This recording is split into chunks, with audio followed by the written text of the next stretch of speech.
أطلقت الفنانة دنيا سمير غانم أغنيتها الجديدة الانبساط والدلع عبر قناتها على يوتيوب بعد تقديمها لأول مرة في مسرحية مكسرة الدنيا.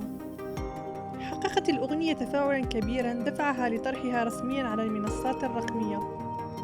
تميز العمل الفني بكونه مرحا ومتنوعا، حيث جمع بين لهجات مختلفة من الوسط العربي مثل المصرية، اللبنانية، الخليجية، المغربية والتونسية، ما أضفى ثراء موسيقي مميزة.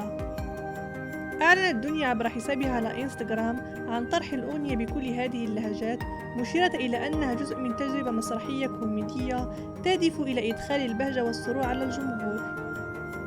الأغنية تعكس براعة دنيا في تقديم فن معاصر ممتع يتناغم مع روح المسرحية التي شاركت فيها.